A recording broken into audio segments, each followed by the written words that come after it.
aquele que leva o meu nome,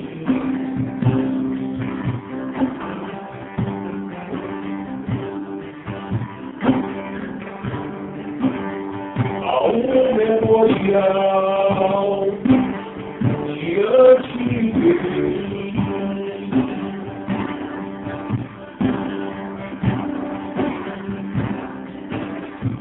para aquele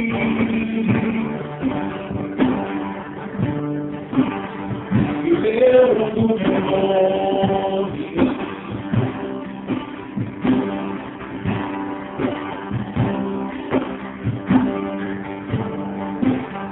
ao memorial diante de mim,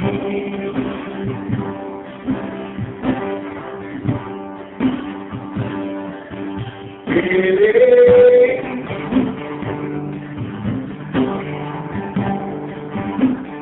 a diferença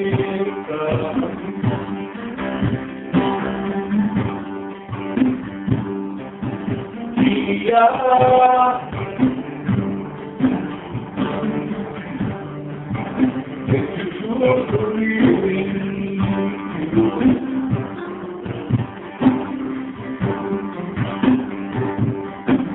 Querer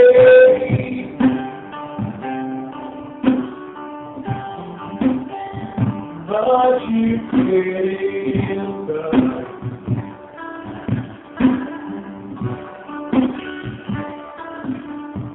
que há entre o justo e o ímpio.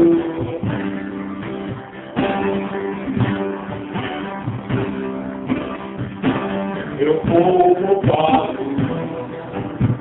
como um pai ao filho que quiser.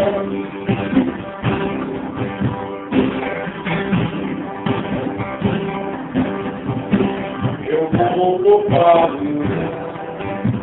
como um pai ao filho que quiser.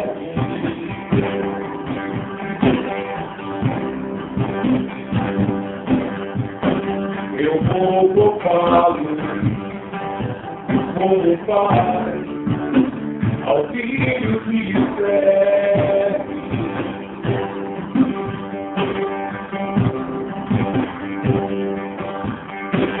Eu vou poupá-lo como um pai ao filho que quiser.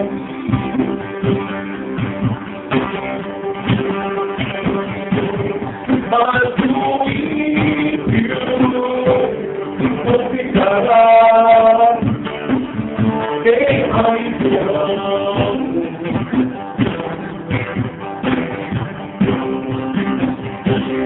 mas o ímpio não ficará quem ainda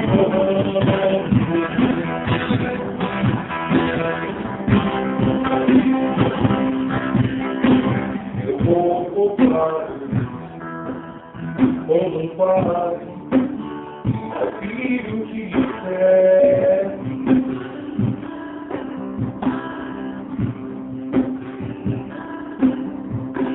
Eu vou poupá-lo como um pai ao filho que quiser. Pai, aqui estamos. Eu não seria louco, Senhor, de pedir para tu me estudar, porque tu estás no teu lugar. Na verdade, todos os lugares que estão diante de ti, Senhor, não há nada oculto que não seja revelado, Senhor. Nada está encoberto diante de ti, Senhor.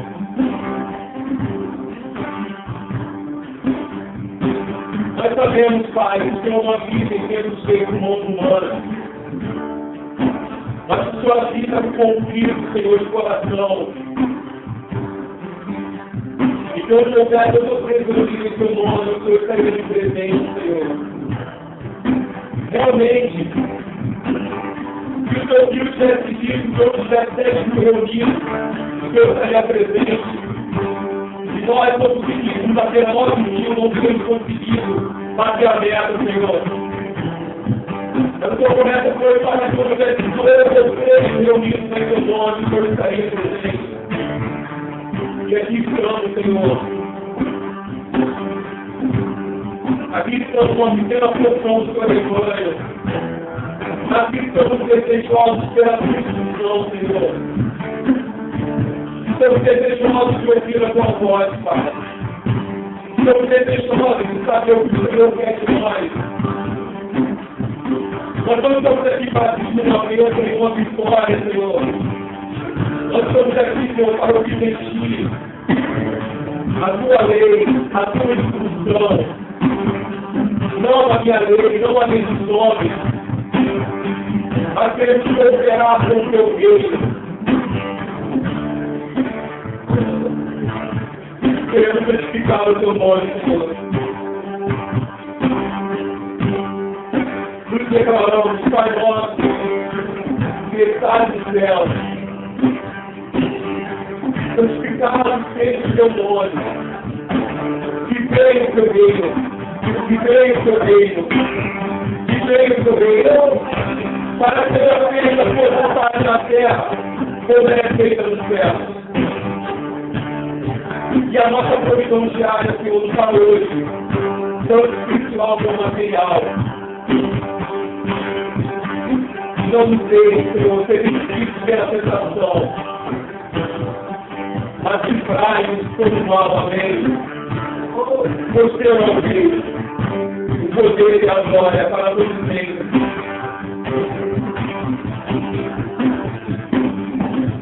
Todo o poder pertence a Ti, todo o poder pertence a Ti.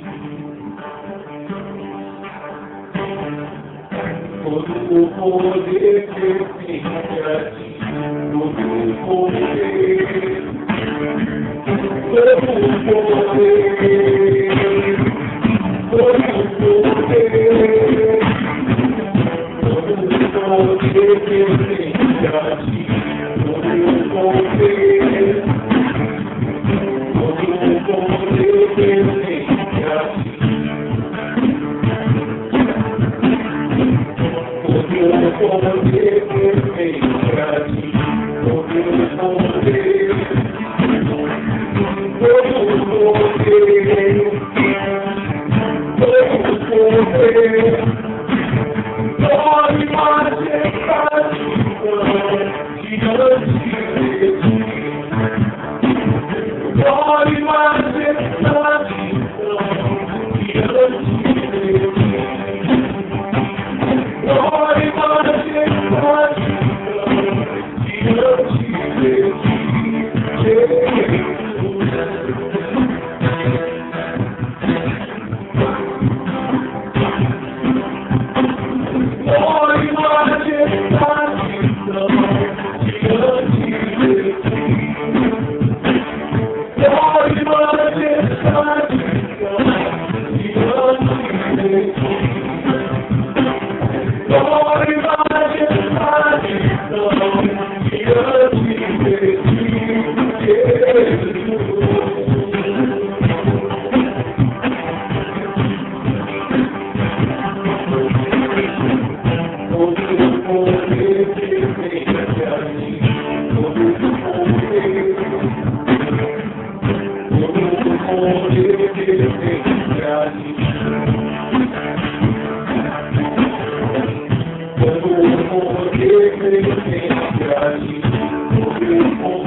Jesus.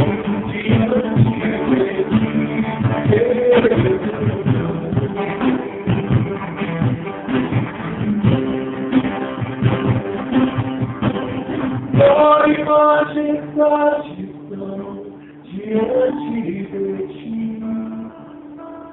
Glória e majestade estão diante de ti.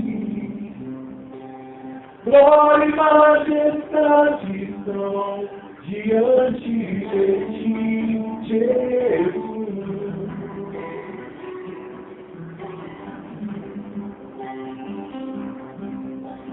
Glória e majestade estão diante de ti. Glória e majestade estão diante de ti.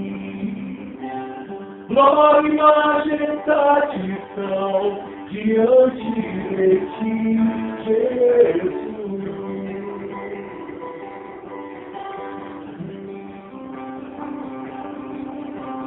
Glória e majestade estão diante de ti.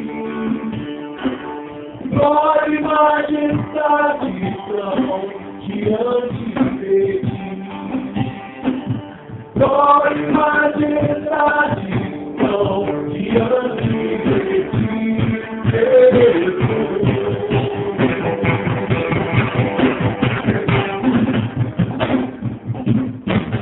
Glória e majestade estão diante de ti.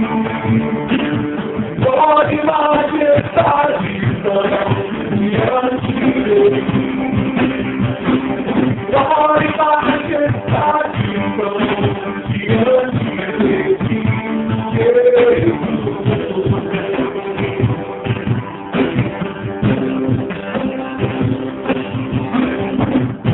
Maior que o nosso Deus, Deus não há.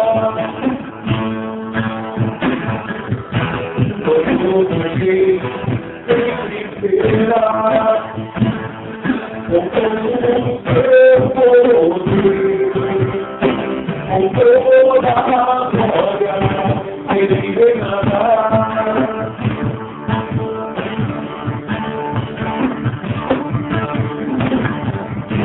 Sobre as nações ele virá, e com poder governará, e sua santidade cobrirá toda a terra. Por isso cantamos como declarar quem é o nosso Deus. Quem é como o nosso Deus? Quem é como o nosso Deus? Quem é como o nosso Deus? Quem é como o nosso Deus? Quem é como o nosso Deus? Quem é como o nosso Deus?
Quem é como o nosso Deus?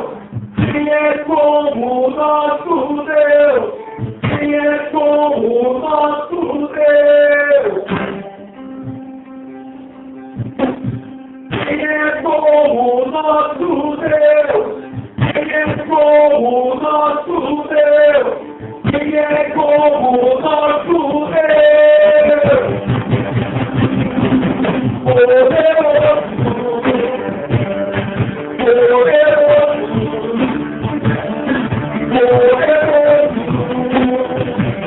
somente Ele é forte,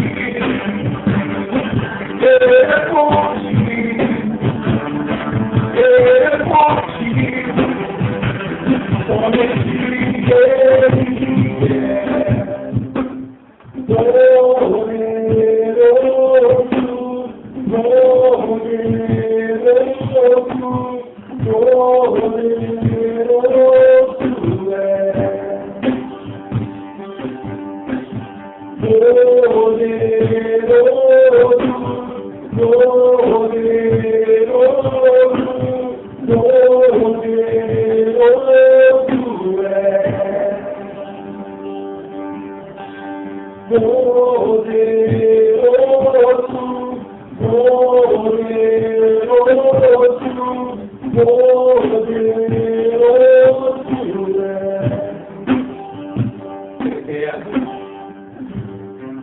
Pai de todos os filhos da terra,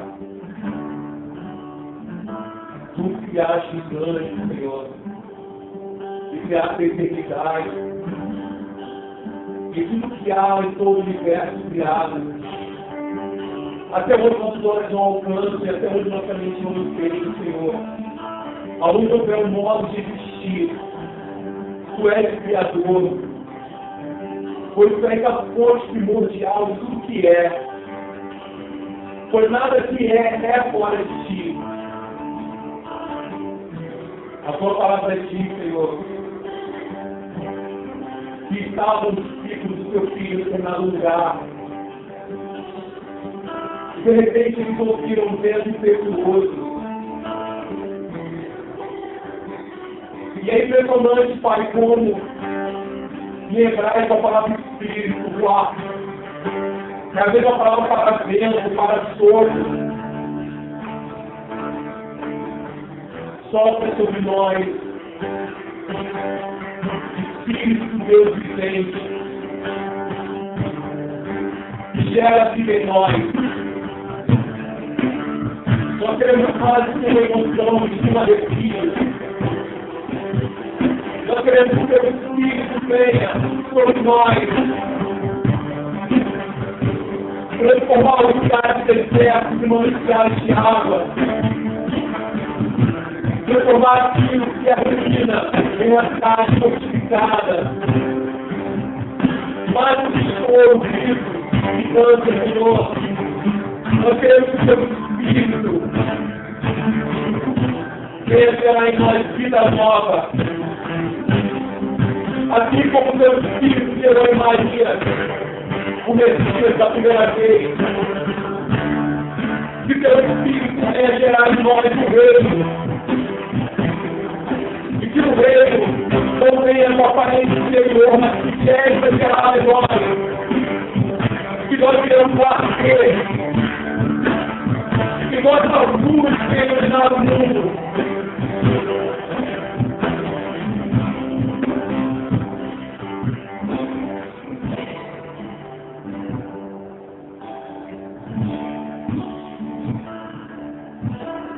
Nesse momento, cada um de nós passou a oração individual para o Espírito Eterno nessa noite. E preparando nossa mente para o entendimento da sua Escritura.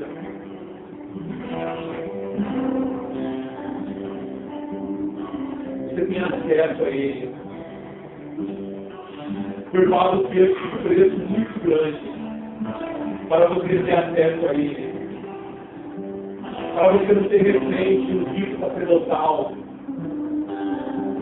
que Yeshua se entregou como Páscoa, para nunca mais ter que haver uma outra Páscoa, onde o sacerdote está distante de você, servindo de mediação. Entre confiadamente no trono da graça.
Aqueles que trouxeram a Escritura, acompanha aqui, eles não trouxeram, a Escritura é mais que um livro. O Eterno disse para Jeremias que ele colocaria a sua lei em nossos corações. Esse é o primeiro paradigma que tem que quebrar. Ouvi um pastor uma vez falando que você lê a Bíblia no tablet e tal. No tablet é Bíblia, é só um arquivo do profetário. Escritura é o Espírito, é a mensagem. Antes era papiro, depois pergaminho, depois o livro. Hoje você pode ouvir um áudio. Escritura é o que vem, não é o formato. Porque é um livro, amém, glória a Deus aqui tem a Escritura. Mas em qualquer formato, a Escritura é a Escritura. Então, a familiaridade que está aí lendo no celular a Bíblia, não deixa de ser Bíblia. A mensagem é a mesma. Estando na pedra, ou estando em áudio, ou em PDF. Eu vou ler em Atos 17, um texto bastante conhecido. Mas o Eterno, ele fala muito comigo na laburosa, cara. Não sei qual é o mistério. Eu boto um louvor, assim, vou lavar a louça, daqui a pouco começa a ajustar o load lá, né? Está o load do alto lá. Atos 17, a partir do 15.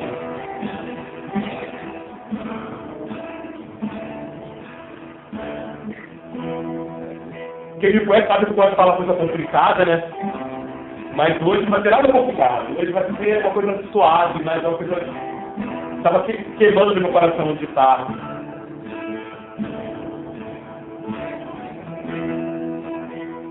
Para quem não sabe onde fica depois de Gênesis, antes de Apocalipse, tá? Mais ou menos ali, aí você vai achar. Quem achou isso também? Quem não achou, fala misericórdia. Não, todo mundo achou. Atos 17, 15. Continua focando que tem um tangedor, é bom. E os que acompanhavam Paulo o levaram até Atenas. E recebendo ordem para que Silas e Timóteo fossem ter com ele o mais depressa possível, partiram. E enquanto Paulo esperava em Atenas, o seu espírito se comoveu em si mesmo, vendo a cidade tão entregue à idolatria. De sorte que disputava na sinagoga com os judeus religiosos. E todos os dias na praça, e alguns dos filósofos epicúreos e estoicos contendiam com ele. E uns diziam: o que quer dizer esse paroleiro? E outros: parece que é pregador de deuses estranhos, porque ele anunciava a Jesus e a ressurreição. E tornando-o, o levaram ao Areópago, dizendo: poderemos nós saber que nova doutrina é essa que todo dia você fala? Pois coisas estranhas nos trazem aos ouvidos. Queremos, pois, saber o que vem a ser isto. Pois os atenienses e estrangeiros residentes ali, de nenhuma outra coisa se ocupavam, senão de ouvir alguma novidade. E estando Paulo no meio do Areópago, disse: varões atenienses, e todos vós, em tudo vos vejo um tanto supersticiosos. Desculpa que está pequeno, estamos cegos com a idade. Porque passando eu e vendo os vossos santuários, achei também um altar em que estava inscrito ao Deus desconhecido. Esse, pois, que vós honrais, não o conhecendo, é o que vos anuncio. Senhor, antes de mais nada, Pai, eu quero te dizer que nós não te conhecemos como convém conhecer, Pai. Mas que nesta noite o Senhor possa revelar um pouco mais a nós. Em nome do Teu Filho Yeshua. Amém. Antes de falar de Paulo, vou falar um pouco da história desse altar do desconhecido. Eu já conheci algumas histórias sobre esse altar. Você procurar na internet para achar várias histórias do altar do desconhecido. Só que eu fui apurando para saber qual era a mais fidedigna, a mais digna de crédito, e todas mais ou menos chegavam a um determinado ponto. E aí eu vou falar a história que parece ser mais ou menos a mais coerente de todos os relatos. Aconteceu que o rei grego cometeu um ato de traição durante uma guerra. Esse rei, ele prometeu ao inimigo que iria poupá-lo se ele se entregasse. E os inimigos se entregaram, e quando eles se entregaram, ele matou esse inimigo. E aí começou a cair uma grande praga na Grécia. E os gregos, eles tinham milhares de deuses, porque tudo que era Deus que eu ia falar, eles montavam um altar, os deuses gostavam de Deus. O próprio panteão dos deuses gregos vinha do Império Romano, deuses latinos, e tinha deuses persas, tinha deuses de tudo que era lugar. Pelo Deus estava em tal lugar, montavam um altar para aquele Deus. E aí quando começou a praga, eles sacrificaram para todos os deuses, tentando resolver essa praga. E nada resolvia. Ele começou a bater um desespero neles. Pô, para tudo que a gente conhece, não tem um jeito. Aí mandaram procurar um sábio, o cara mais sábio, que morava em Creta. E falou: olha, nós sacrificamos a todos os deuses que conhecíamos e nada resolveu. E esse sábio falou: olha, vamos pensar logicamente. Se vocês sacrificaram a todos os deuses que vocês conheciam e nenhum desses deuses respondeu, é sinal que deve haver um Deus muito poderoso que vocês desconhecem. Então o que a gente vai fazer agora? Pô, faz o seguinte: eu quero que vocês tragam para mim, amanhã, em jejum, um rebanho de ovelhas. Tragam um rebanho inteiro, mas do amanhecer até o amanhecer eles não podem ser comidos. Aí beleza, eles fizeram como sabe, por favor. No dia seguinte ele falou: olha, se vocês sacrificaram a todos os deuses e eles não responderam, é sinal que há um Deus que vocês desconhecem. Então nós vamos agora invocar esse Deus, reconhecer e pedir perdão por não o conhecer e por não honrar como ele deve ser honrado. Vamos pedir como sinal que aonde essas ovelhas não se alimentaram, você solta de um pasto. Então sabe que ovelha é vivo, né? E as ovelhas que não comerem do pasto, mas estarem na relva, ali vão ser as bases para o altar de Deus. E assim fizeram, oraram, pediram misericórdia, todos conheceram Deus poderoso, e soltaram as ovelhas. Essa altura não estava para estar maluco, né? Porque a ovelha elas preferem comer. Soltavam o pasto, eles comeriam. Mas de fato, algumas não comeram, deitaram, e aí eles falaram que ia botar uma base para o altar de Deus. E aí o rei Sabichão falou, beleza, vamos chamar esse Deus. Você falou, poxa, cara, você não entendeu nada. Se você inventar um nome que um Deus que você desconhece, você vai estar ofendendo. Ele respondeu justamente quando nós reconhecemos que não o conhecíamos. A nossa humildade de reconhecer que nós não o conhecíamos foi o que fez ele responder. Então nós levantaremos um altar e estará escrito nele Abitos Céu, ou Abinos Céu, que é Deus que desconhecemos. E assim foi feito. E aí chegou Paulo dizendo, eu vim anunciar esse Deus que vocês desconhecem. Vocês se passaram 6 séculos, como diz essa história de Paulo, honrando um Deus que não sabiam quem é. E agora, eu vim apresentar esse Deus para vocês.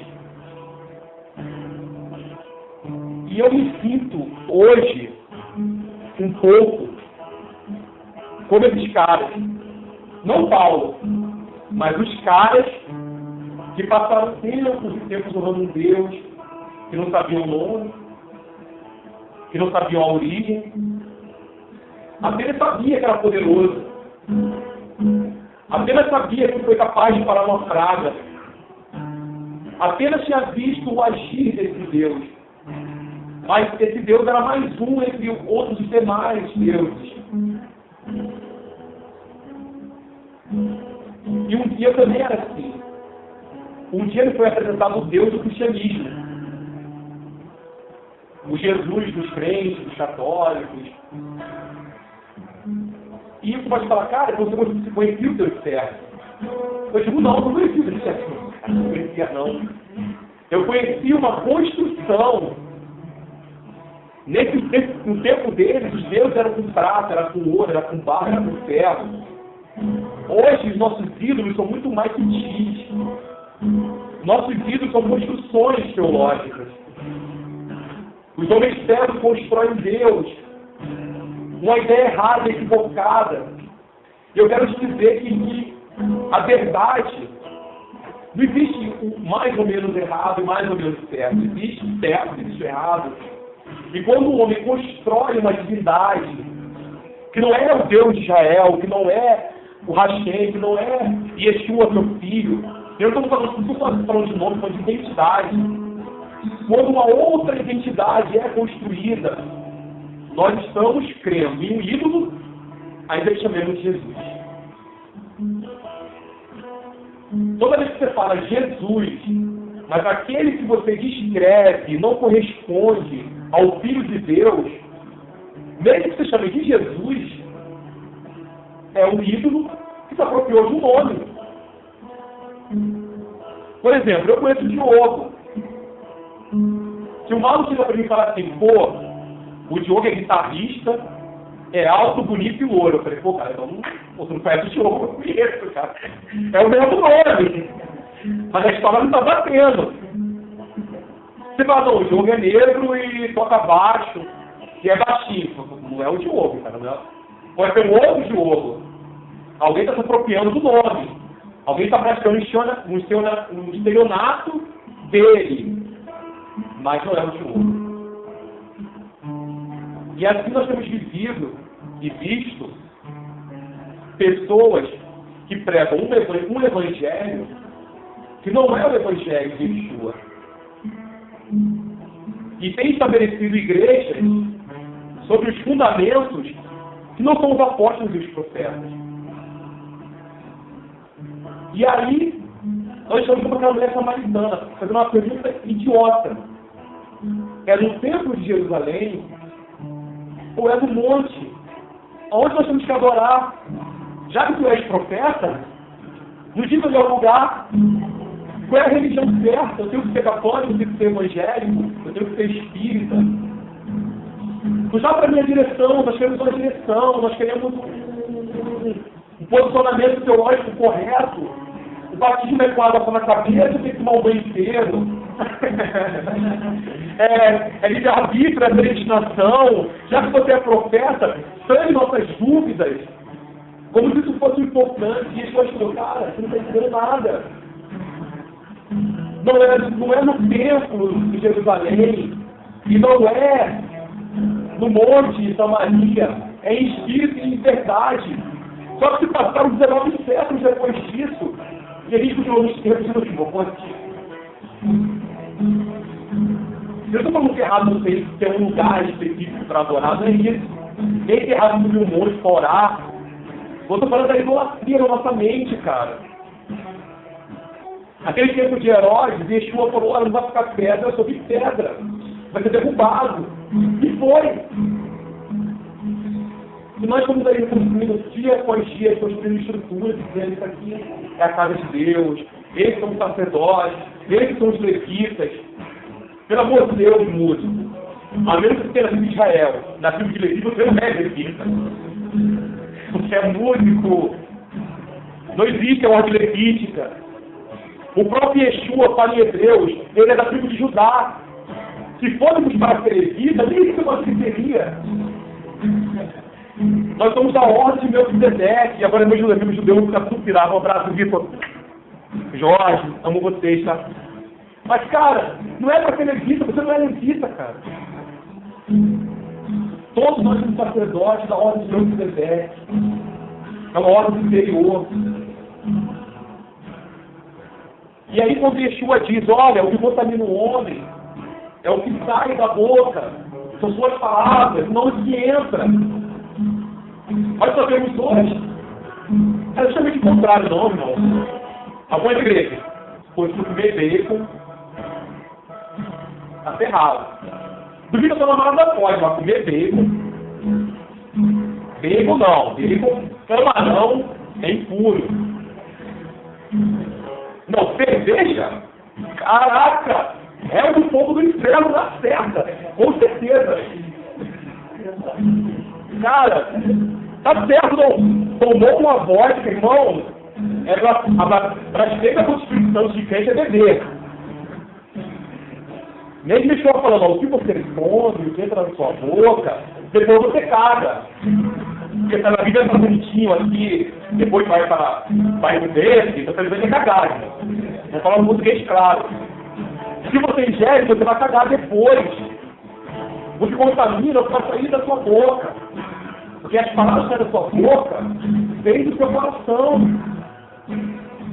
Sabendo que a nossa mente é cheia de um monte de coisa, cara. E a gente fica que nem os fariseus, dizendo, Senhor, essa palavra está me ofendendo. E a sua dizendo, não sei se é certo, você teria perdoado. Mas como você insiste em dizer que enxerga, o outro pecado permanece. Esse é o problema dessa geração. Dizem, nós vemos, nós sabemos, nós conhecemos, e o pecado vai permanecer em nossas vidas. E quando você tiver uma ideia errada de dizer, eu conheço, você é um cego que engana a si mesmo, achando que enxerga.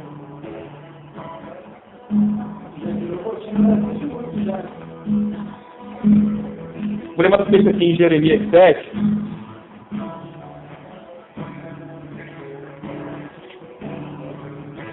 Eu sei que a palavra não é assim muito propícia da glória a Deus, e aleluia.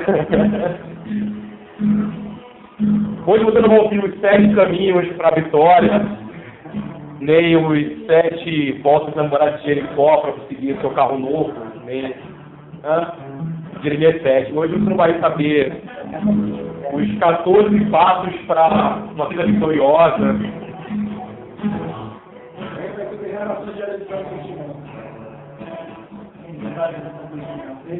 Sabor de merda.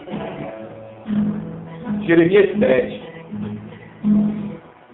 A palavra que foi dita a Jeremias pelo Senhor, dizendo: põe-te à porta da casa do Senhor, e proclamai ali esta palavra, e dize: ouvi a palavra do Senhor, todos de Judá, os que entrais por esta porta para adorar ao Senhor.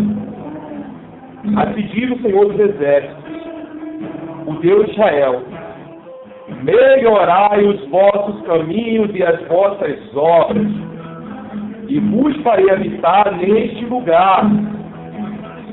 Não vos fieis em palavras falsas, dizendo: templo do Senhor, templo do Senhor, templo do Senhor é este.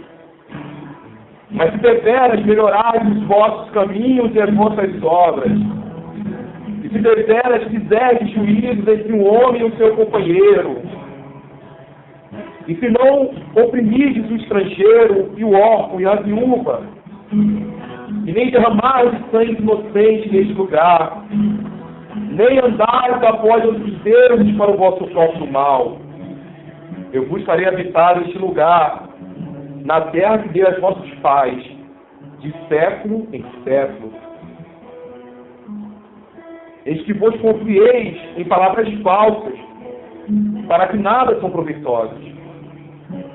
Furtareis vós e matareis, e cometereis adultérios, e jurareis falsamente, e queimareis incenso a Baal, e andareis após outros deuses que não conhecestes. E então vireis, e vos poreis diante de mim nesta casa, que se chama pelo meu nome, e direis: somos livres. Podemos fazer todas estas abominações. É, pois, esta casa que se chama pelo meu nome, uma caverna e salteadores aos vossos olhos. Eis que eu mesmo vi isso, diz o Senhor. Mas ide agora ao meu lugar, que estava em Siló, onde ao princípio fiz habitar ali o meu nome. E veja o que lhe fiz por causa da maldade do meu povo Israel.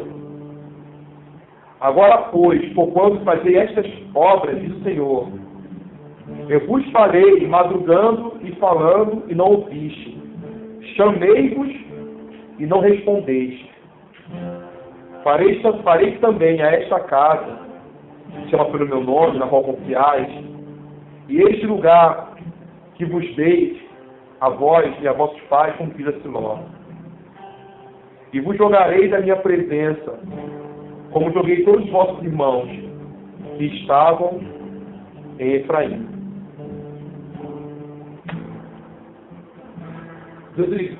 Jeremias fala da porta do templo, cara, de Salomão. Nessa época aqui não era mais Salomão rei, já era outro. Não era do tempo de Salomão, né? Não, o que o Maturo fez. Que é, na verdade, é uma réplica do tempo de Herodes, não é nem a planta do tempo de Salomão mesmo, é uma réplica do tempo de... Não. Mas ele fez um tempo de Herodes, mas se fosse mais para chamar tempo de Herodes, ia pegar mal, né? A minha questão também de não ver, oferta e tal, né? Beleza. Mas, tá, tirar o tempo lá dele. Vão do tempo de Salomão verdadeiro. Ele falou na porta e disse: cara, o que estão fazendo aqui? Cara, conserta o caminho de vocês. Conserta o caminho. Desde o começo eu pedi para vocês ampararem o órfão, a viúva e o estrangeiro. Eu pedi para os juízes julgarem com justiça. Vocês não fazem nada disso. Vocês são tão corruptos quanto as nações em volta. Tão idólatras quanto as nações em volta. Eu separei Israel para ser uma nação diferente dos povos. Mas que são iguais a ele, são piores, porque eu dei a minha lei para vocês. Eu disse quais são os meus princípios. Eu dei a Torá para vocês. Eu dei os profetas para vocês. Eu dei nazireus para vocês. Naquele tempo de os levitas ainda, eu dei levitas, eu separei pessoas para instruírem vocês. E ainda assim vocês se corrompem. É semelhante ao que o Messias falou no tempo mais na frente, quando ele falou para o pessoal lá de Israel, cara, se Sodoma e Gomorra eu tivesse feito os sinais que eu fiz aqui, isso está arrependido, cara. E essa é a mesma palavra que o Senhor está falando para nós hoje. Cara, se o macumbeiro tivesse ouvido e visto o que você viu, Marlon, ele teria se arrependido. Cara, se o cara lá na África, Diogo, tivesse visto sinais que você viu, Diogo, o cara lá que come carne de criança lá, que mata o inimigo que arranca o coração, se o cara lá tivesse visto sinais que você viu, ele teria se arrependido com pano de sábado, cara. Teria se arrependido, teria chorado, estaria no caminho do eterno. Por isso que Yeshua falou aos fariseus, no dia que vier o reino, muitos pecadores e prostitutas vão estar primeiro no reino do que vocês. Sabe o que é o fariseu, cara? Isso. Alguém que tinha no 360 hebral regras para seguir, ele fazia de tudo para seguir ele rigidamente.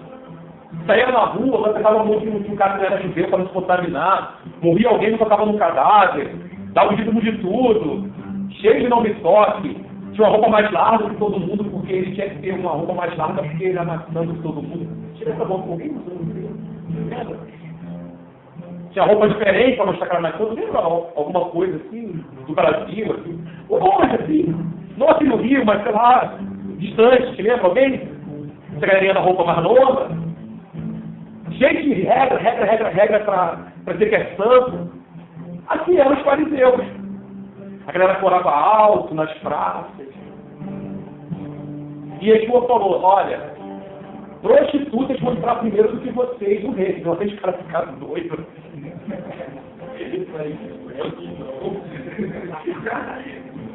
Isso, sou mais santo.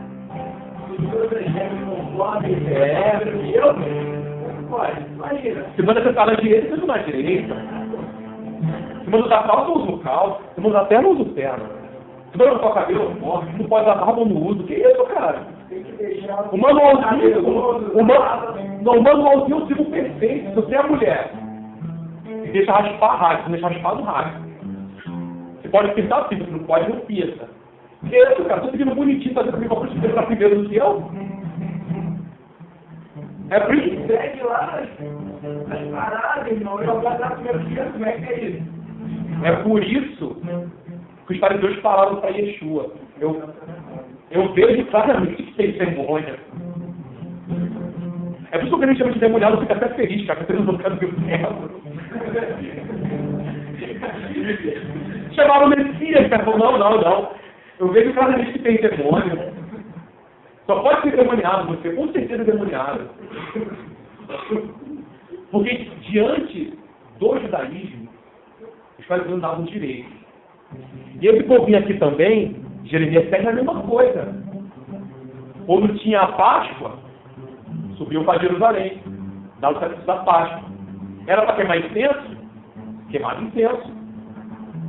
Não podia trabalhar no sábado? Não trabalhava no sábado.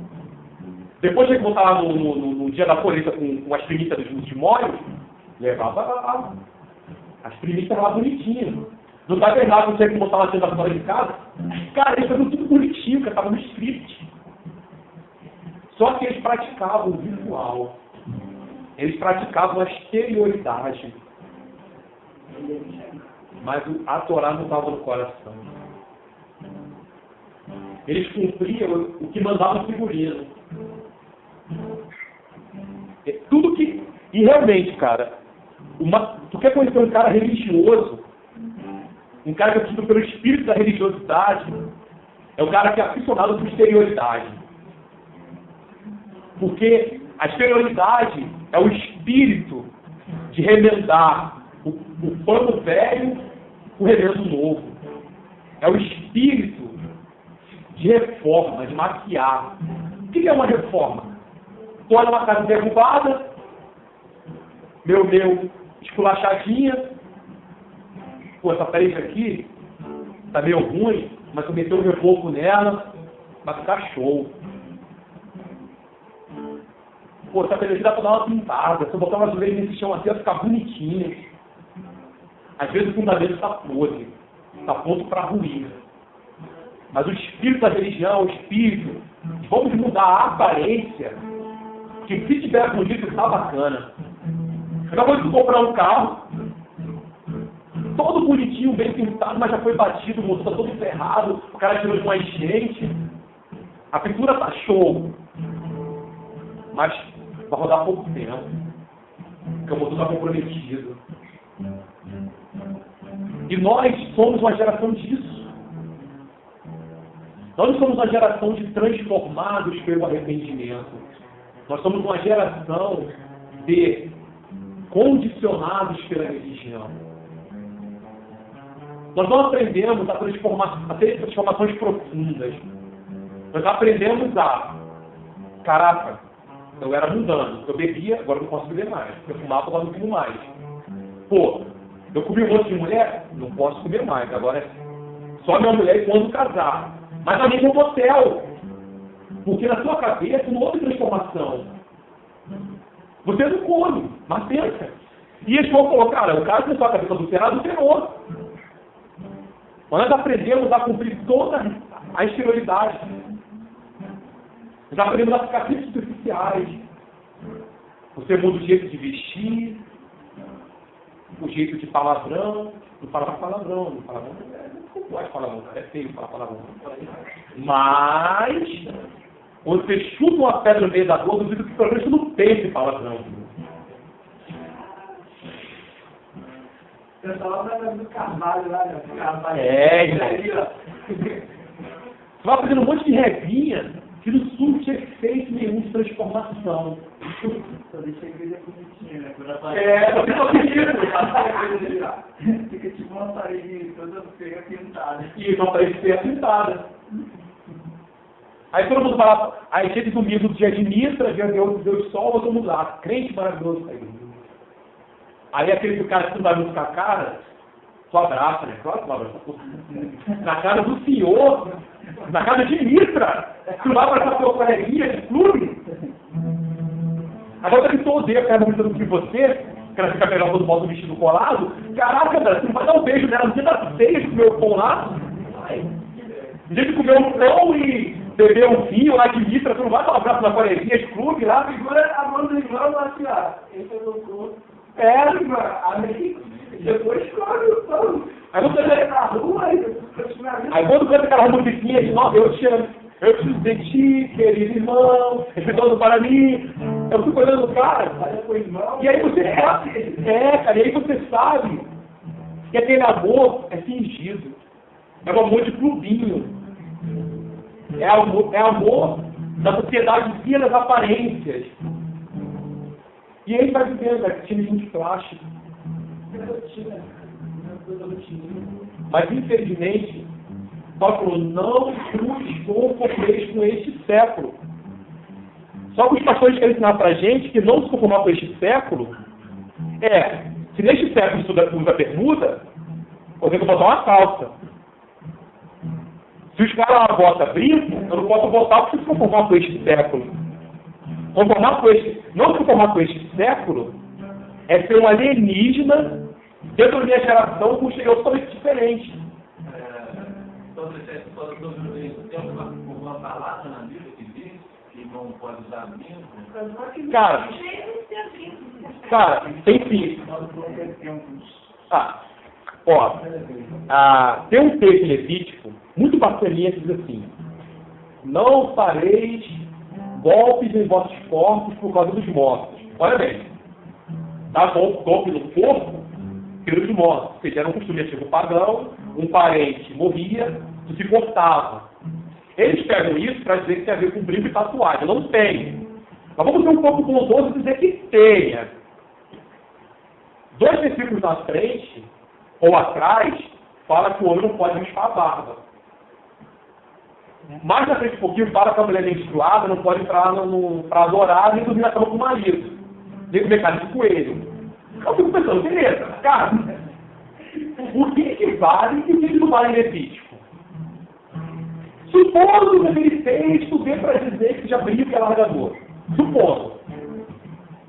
Por que eu digo, ou eu uso um texto que fala, um texto em Levítico que diz de furar o corpo, eu uso como base para dizer que não pode dar brinco, é 150 textos que falam do sábado, no Antigo Testamento inteiro, não é base para guardar o sábado.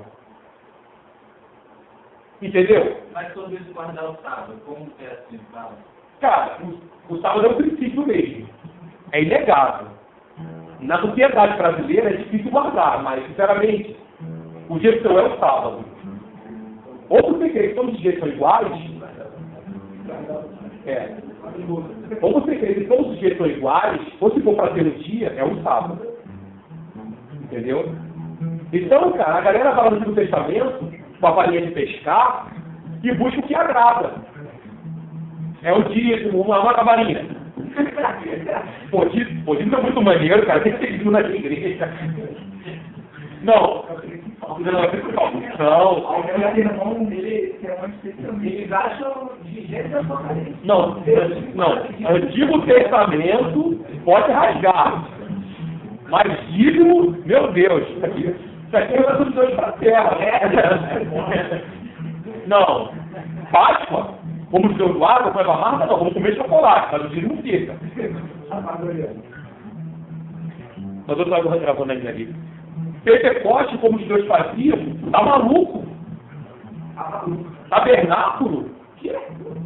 Domingo e tenda? 10 dias.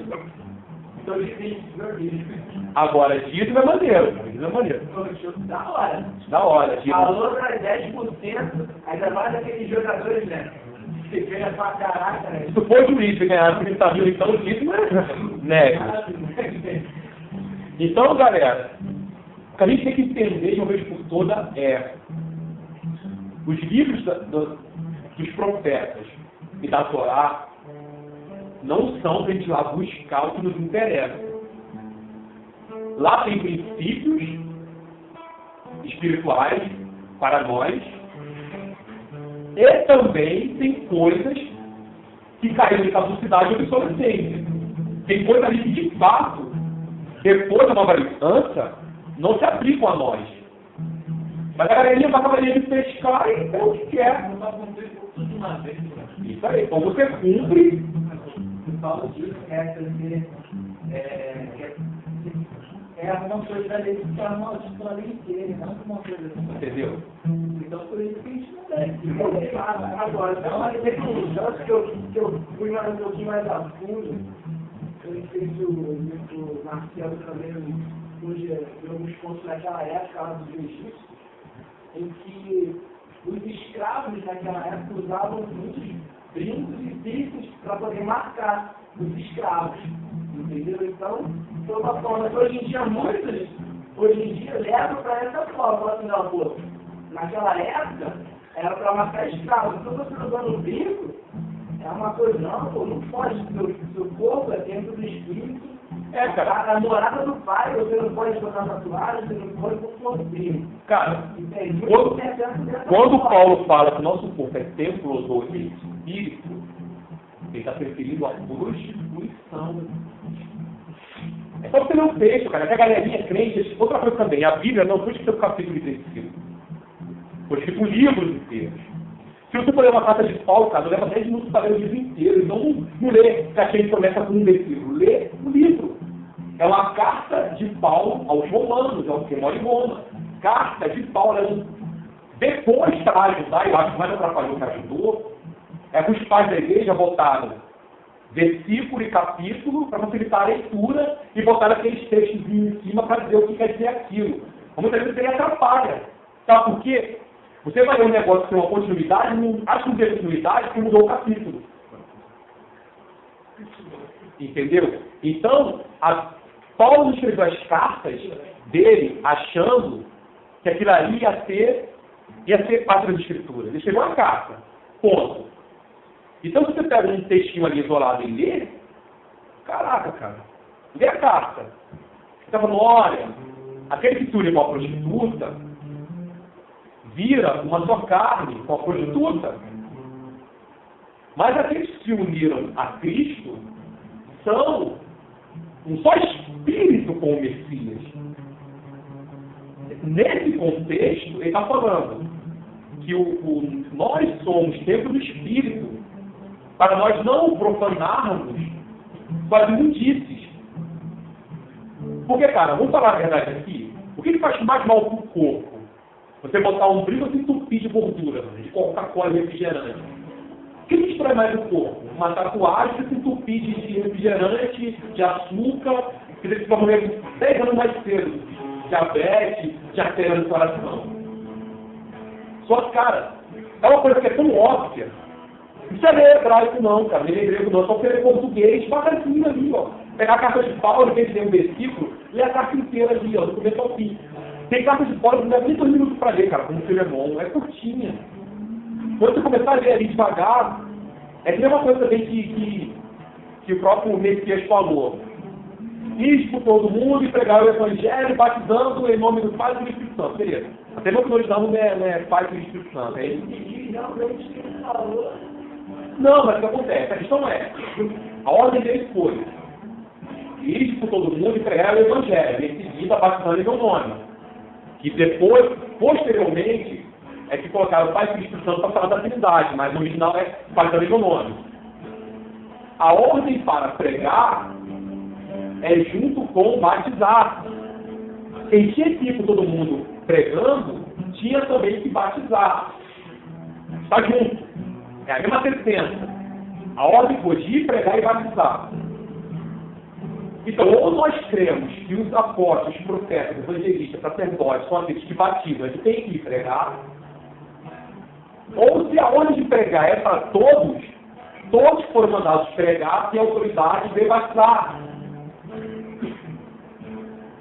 Porque o sacerdote seria, então, de todos os santos, como diziam os pais da igreja. Então, ou nós temos que o sacerdote é de todo aquele que é cristão, é discípulo de Yeshua, é o sacerdote, que ele batiza, ele unge com óleo, ele ministra a ceia. Ou o sacerdote é de todos, ou o sacerdote é de alguns, a ordem de evangelizar também é para eles. Porque a sentença não se separa. Então, está vendo como certas estruturas de pensamentos, elas não se sustentam a uma simples leitura simples, lentamente. Cara, eu poderia ficar aqui, cara, horas, não temos horas, para você ver o quanto nossas estruturas de pensamento são condicionadas pelo engano. Infelizmente, hoje, se Paulo quer ser nosso meio hoje, ele ia falar para a gente que falou o pessoal de Atenas no começo. Olha, o Deus que vocês vão se conhecer, eu vou ensinar para vocês agora quem é. É o que Paulo diria para nós. O próprio Yeshua falaria para nós o que falaria para a mulher samaritana no poço. Cara, vocês adoram o que não conhecem. Vocês adoram o que não conhecem. Se o Messias tivesse o nosso meio, diria o mesmo para nós. Olha, não é no templo de vocês aí. Não é na Catedral do Macedo, não é na Igreja do Silas, nem na Catedral Presbiteriana do Rio, não é no Vaticano, não é em Meca, não é em Brás, no Templo Salomão do Macedo, não é no Monte das Criancinhas, não sei da onde, não é no Rainha da Serra, não é em Irajá, não é em Jerusalém, lá no Santo Sepulcro, não tem geografia santa, galera, é o Espírito em verdade. Vocês não entenderam nada. Não tem um lugarzinho santo, não tem um cara agora com mais forte, não tem uma irmã muito dada do RT7 que vai entregar regalamento para você. Deus chamou profeta, Deus chamou apóstolos, chamou apóstolos. Existem. Mas o acesso que eu tenho como profeta é o acesso que qualquer um de vocês podem ter. Qualquer um de vocês podem ouvir o Pai. E principalmente o Pai ouve todos vocês.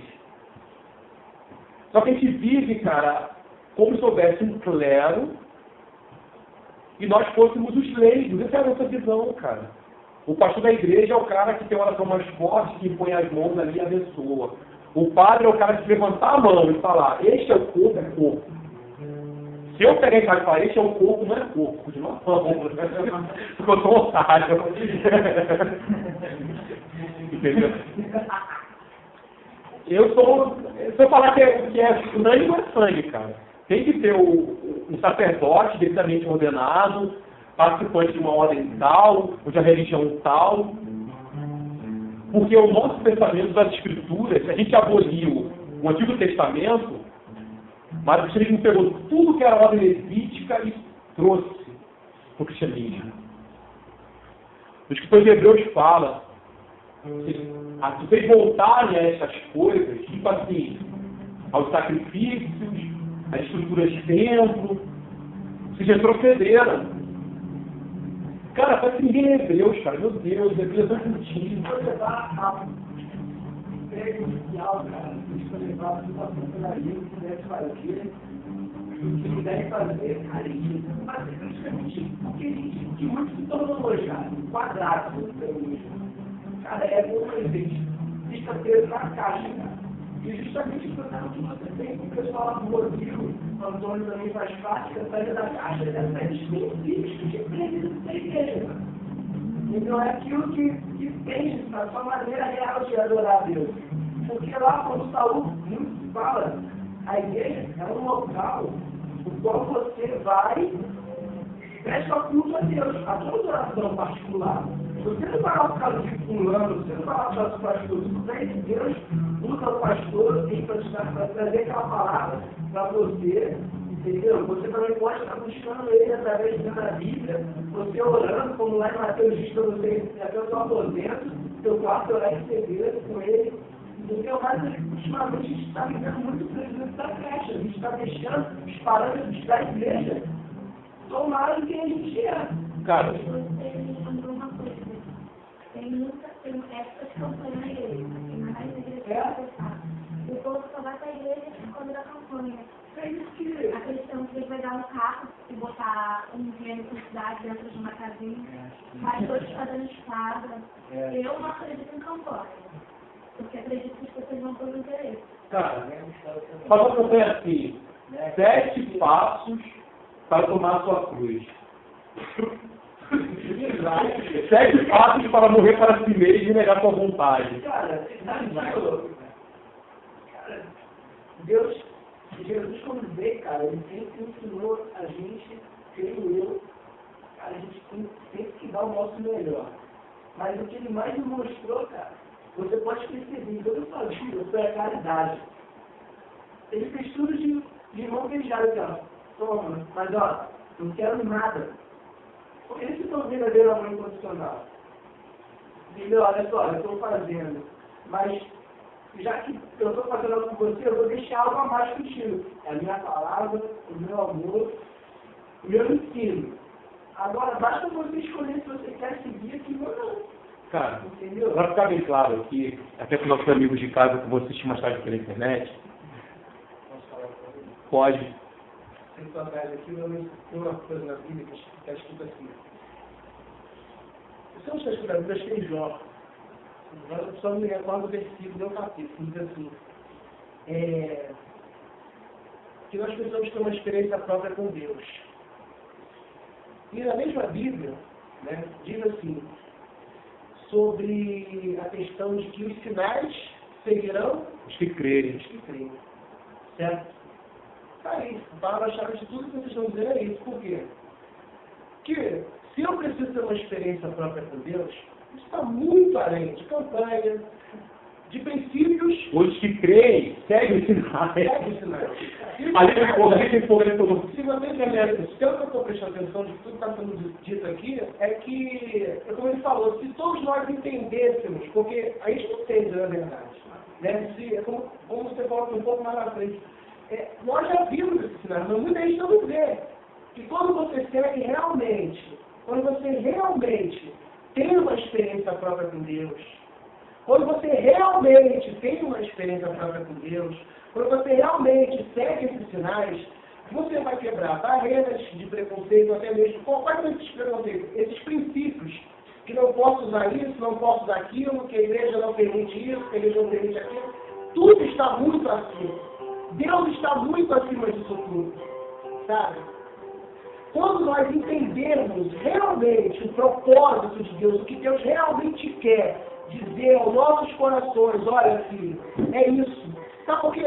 E quando eu chegar no lugar fechando, eu falo assim, olha, aquele que se chama, o povo que se chama do meu nome, se humilhar, orar, buscar, entender, tudo isso vai se converter nos seus maus caminhos, que também fecha tudo isso, então, eu ouvirei dos céus, perdoarei os seus pecados, e sararei a sua terra.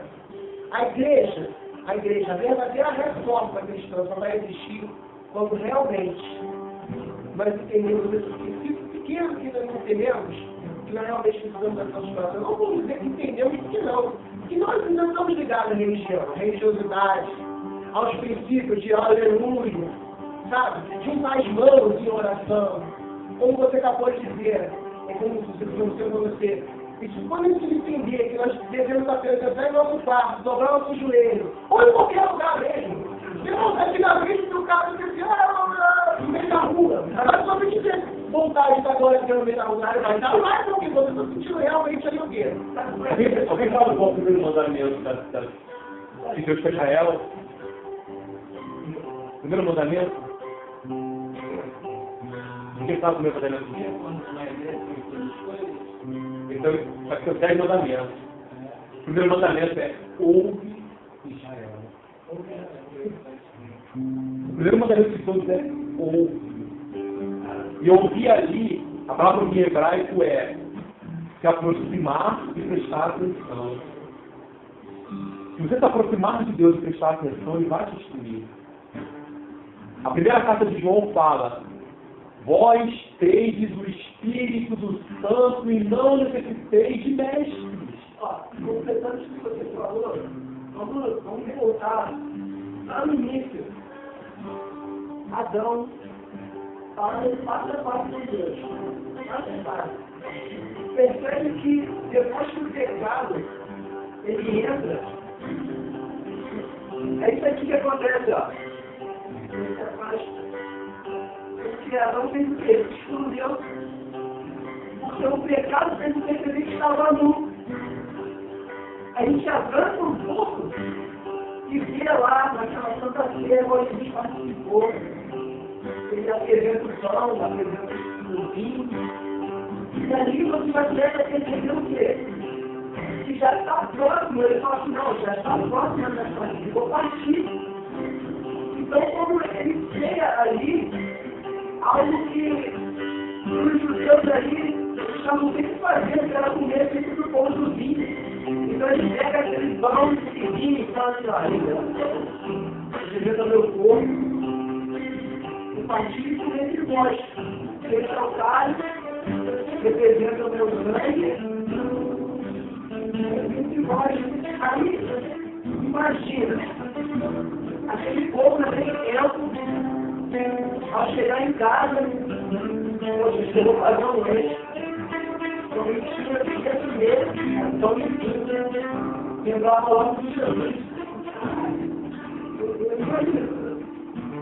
Aí chegou para mais um povo, Jesus sofre, da cruz, derramando o seu sangue sobre o madeiro, foi humilhado, em nossos pecados.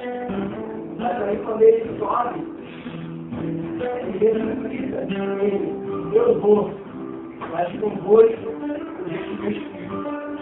quando ele faz isso, fica de novo aquela aliança, aquele elo que foi cortado no jardim do Éden, quando o homem fez isso. Ali não vou dizer que Deus iria a ficar com o homem, pois o homem está impuro por causa do seu pecado. Mas ali já entra lá em Mateus, a qual você não poderia orar ao Pai e ele os ouvisse. Só completando isso que ele falou ali. Ela disse que Jesus veio no degrau, né? E a nossa comunidade. Aí ela me fez a pergunta,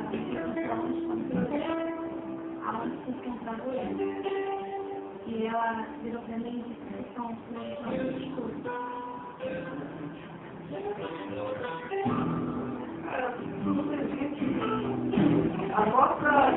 A nossa maior luta é esse deserto. Por quê?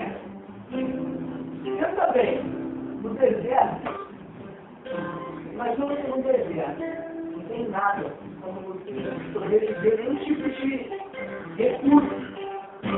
Aí você pensa, agora só eu e Deus. Mas aí, quando você pensa, só que você e Deus começam a fazer alucinações. Você com falta de alimento, você com açúcar, adequado do seu corpo, para começar a agir como uma forma de uma sustentabilidade na vida com outra adrenalina. Vai causar alucinações na sua vida. Você vai começar a ver coisas. Às vezes não são essas alucinações que estão à sua prova. Às vezes pode ser o inimigo que vem até você e te pensa. Mas aí quando você faz o inimigo com a palavra, você declara que só Deus pode passar isso por você, te sustenta, te ergue, te levanta, te ajuda a caminhar. Por mais que você morra no deserto, mas não te garanto que Deus estabeleceu. E nem que for preciso, Ele envia formas para te alimentar. Amém. Agora vamos encerrar com uma oração, cada uma sua. Nós aprendemos com os professores. Cada um vai orar ao Pai. E eu vou dar só uma sugestão de tema do que a gente ouviu hoje, de peça ao Pai para você ouvir, aprender a ouvir. E peça para Ele começar um processo de renovação no nosso entendimento. E vamos pedir perdão por a gente passar tanto tempo adorando Deus que a gente realmente não conhece. A gente está num processo de retorno ao entendimento de quem Deus é. Um processo de retorno de saber quem é o Pai, quem é o Filho. Saber quem realmente Yeshua é de fato. A gente está se aproximando de um entendimento verdadeiro. Mas está ali no caminho. Está no caminho. Então vamos para uma oração de cada uma sua. Se vocês quiserem levantar uma oração em voz alta.